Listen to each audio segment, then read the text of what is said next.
मी तुम्हाला सांगत आहे की हे महानगरपालिका पुरतं नाही, त्याच्यावरचे अधिकारी आहेत हे एवढा इशारा या निमित्तानं करतो. या निमित्तानं एक आरोप असाही झाला होता की जे अधिकारी मित्र पक्षाच्या जवळचे आहेत त्या अधिकाऱ्यांवरतीच कारवाई झाली. 3 पक्ष आहे, 3 पक्षांच्या अधिकारी जवळचे आहेत, तर तुमचे हे जे तुमचा इशारा जो आहे ते अशाच पद्धतीनं कोणत्या पक्षाजवळचे आहे? 3 पक्षाच्या जवळचे आहे. त्यामुळे मला असं वाटतं की ह्या जो भ्रष्टाचाराचा जो कळस या सरकारने ओलांडलेला आहे त्याचा असर त्याच्या प्रशासनावर आलेला आहे आणि प्रशासनामधले जे सिनियर अधिकारी आहेत ते सुद्धा त्याच्यात संबंधित आहेत. आणि म्हणून मी 4 पहिले याच्यामध्ये 4 लोकांचाच रिपोर्ट आम्ही तयार केलेला आहे आणि पुराव्यासहित केलेला आहे. ते आम्ही सरकारच्या समोर मांडू, नाहीतर विधानसभेत त्याचाच प्रॉपर पोस्टमॉर्टम आम्ही करू. ठाणे जिल्ह्यात महिला व बालविकास विभागात नवीन योजनेत कोट्यवधी रुपयाचा घोटाळा झालेला आहे आणि या संदर्भात आदित्य तटकरे यांनी संबंधित कंत्राटदारांना ब्लॅकलिस्टमध्ये टाकण्याचे मला हे कळत नाही या सरकारचं. तटकरे ज्या मॅडम आहेत त्यांचंही कळत नाही. 75 कोटी रुपयाचा तो भ्रष्टाचार आहे एका ठाणे जिल्ह्यातला. ती कीड पूर्ण महाराष्ट्रात आहे आणि त्याच्यामुळे एखाद्या ठिकाणी एखाद्या पत्रकारांनी किंवा बातमीच्या आधारावर किंवा मीडियाने माध्यमांनी दाखवलेल्या बातमीच्या आधारावर हे सांगत असतील, पण हे पूर्ण राज्यात आहे. आम्ही सगळं सांगितलेलं आहे. सरकार कारवाई करायला तयार नाही. आता त्या ती जी कोण सप्लाय एजन्सी असेल त्याच्यावर आम्ही आता त्याला ब्लॅकलिस्ट करू असं सांगतात आहे. हे राज्यालाच कीड लागलेली आहे आणि या माहितीच्या सरकारमध्ये त्याचं प्रमाण मोठ्या प्रमाणात वाढलेलं आहे आणि त्याच्यामुळे भ्रष्टाचारामध्ये मिसळलेली ही सरकार. म्हणून मी मगाशी पहिला प्रश्न केला की सिनियर IAS अधिकारी अशा पद्धतीनं जमिनीत मोजायला समजा टेपनी पैसे मोजून घेत असतील तर मी तुम्हाला त्याचा अर्थच मी सांगितलं की किती भ्रष्टाचारामध्ये हे पूर्ण हे सरकारच राज्याच्या जनतेचा पैसा कसा लुटते आहे याचे खूप सारे उदाहरण देता येईल. महिला बालविकास विभागही आहे त्याच्यामध्ये. अजित पवार यांच्या जाण्यानंतर, निधनानंतर आता राष्ट्रवादीमध्ये जबाबदाऱ्यांची जे निश्चितीकरण झालेलं आहे यामध्ये सुनेत्रा पवार या राज्यावर फिरतील. पार्थकडे दिल्ली आणि मुंबईची जबाबदारी असेल तर जय पवार यांच्याकडे बारामती आणि पुण्याची जबाबदारी असेल. एकंदरीतच पक्ष त्यांचा टिकवण्यासाठी सगळा संघर्ष सुरू आहे आणि संकटाच्या काळात पक्ष आहे. बघा, त्यांच्या पक्षाचे निर्णय त्यांनी घ्यायचे आहेत. त्यांच्या पक्षामध्ये आम्ही लुडबुड करून आम्हाला काय त्याच्यात प्राप्त होणार आहे, त्याच्यामुळे तो आमचा भाग नाही. भाजप त्यांच्या पक्षामध्ये लुडबुड करत आहे आणि त्यांचे आमदार तोडायला प्रयत्न चालू झालेला आहे. त्यांचे काही मंत्री तोडायचा प्रयत्न सुरू झालेला आहे. त्यामुळे आम्हाला त्याच्यामध्ये काही लुडबुड करायचं कारण नाही, पण भाजप आपल्या कामाला लागलेली आहे हे तुम्हाला मी या निमित्तानं सांगेन. लव्ह जिहादच्या काही प्रकरणं पुढे आल्या. मुंबईत सुद्धा दररोज काही प्रकरणं, काही आरोप प्रत्यारोप होत आहेत. नागपुरात झालं, नाशिकमध्ये झालं, मुंबईत आहे. काँग्रेस पक्षाची काय भूमिका एकंदरीत हे सगळं लव्ह जिहाद आणि धर्मांतर प्रकरण? मी तुम्हाला एक गोष्ट आपल्याला या निमित्तानं सांगतो की जो कोणी या पद्धतीचा पाप करतो, सरळ धर्मावर आणण्याचं जे पाप सुरू झालेलं आहे त्याला पहिले या सरकारने थांबवलं पाहिजे. मग खराच्या प्रकरणामध्ये हिंदू धर्माचेच लोक असे, आता एका अजून बाबानं रुद्राक्ष देऊन एका बाईवर अत्याचार केला नाशिकमध्ये, तर मग आता हिंदू धर्मामध्ये या पद्धतीचे लोक आहेत असं म्हणायला जायचं काय? तो खरात असो, कोणता भोंदू बाबा असो, कोणी मुस्लिमचा, कोणी एखादा व्यक्ती असो, या पद्धतीचं करतात त्याच्यावर कारवाई केली पाहिजे. पण धर्मावर सरळ डायरेक्ट टीका करण्याचं जे काम महाराष्ट्रामध्ये सुरू झालेलं आहे हा महाराष्ट्र तोडण्याचा प्रकार आहे. आणि भाजपचे मोठे मोठे नेते या पद्धतीचं जेव्हा स्टेटमेंट करतात त्यांना त्याचं थोडंसंही सोयसुतूक नाही की आम्ही संविधानामुळे इथपर्यंत पोहोचलो. धर्म, भाषा आणि या सगळ्या गोष्टीचं किती आम्ही ताळमेळ ठेवला पाहिजे. गुन्हेगाराची जात नसते हे आम्ही सातत्यानं सांगितलेलं आहे. पण गुन्हेगार एखादा मुस्लिम राहिला की त्याला टार्गेट करायचं आणि त्या धर्माला टार्गेट करायचं. मग उद्या मुसलमान आपल्या हिंदू धर्मावर टार्गेट करतील, असं नाही झालं पाहिजे.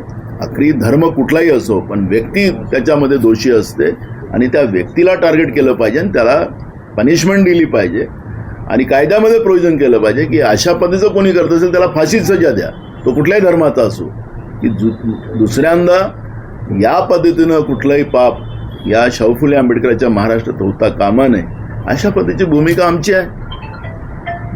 शिवसेनेचे आमदार गायकवाड यांनी जे गोविंद पानसरेंचं शिवाजी महाराजांवरचं पुस्तक होतं त्या प्रकाशकाला जीव मारण्याची विनंती केली आहे, कशा अर्थानं पाहतो?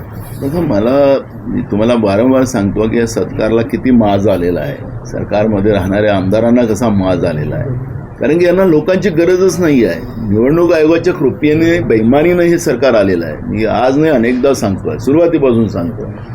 आणि बेईमानीनं निवडून आल्यानंतर यांना लोकांची गरजच नाही. हे काही पण बेभान त्याचं यांच्या जिभेला वाटेल त्या पद्धतीनं बोलतात. तुम्ही बघा की मोर्चे काढले जातात विरोधकांकडून किंवा सामान्य जनतेकडून, तर सरकारचा कोणी चपरासी पण तिथं जात नाही त्यांच्यापर्यंत. राहा तुम्ही मरा.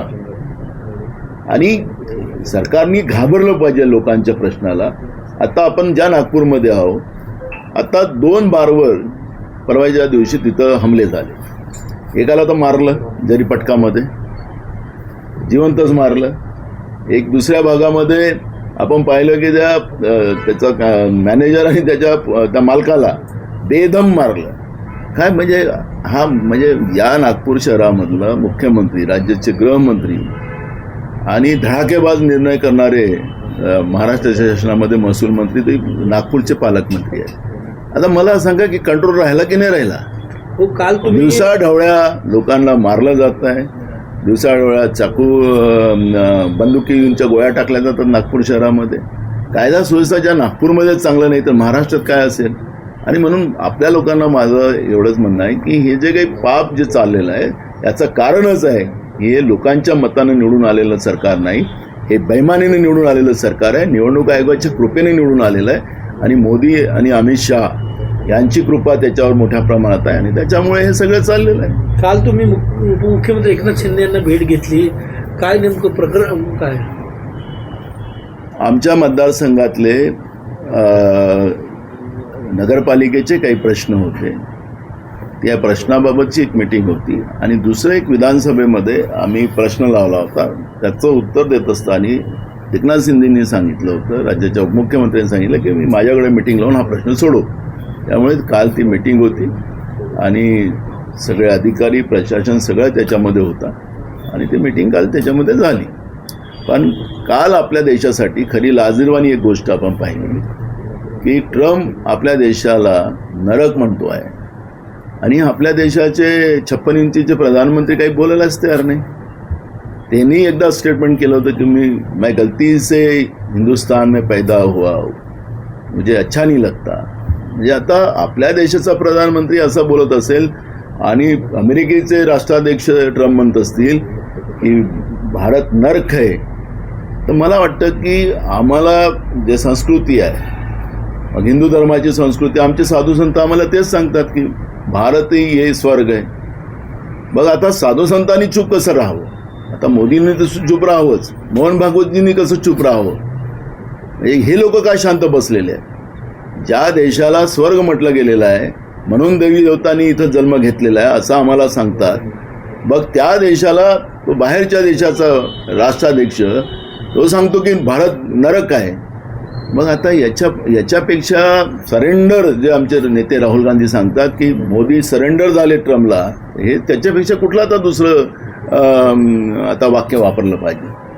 आणि म्हणून देशाला गहाण ठेवण्याचं, देशाचा स्वाभिमान गहाण ठेवण्याचं जो नरेंद्र मोदीने पाप केलेला आहे, भाजपने केलेला आहे, या पापाचा आता एक एक बदला देशातले लोक यांच्याकडून घेतील आणि यांना सत्तेच्या बाहेर काढतील.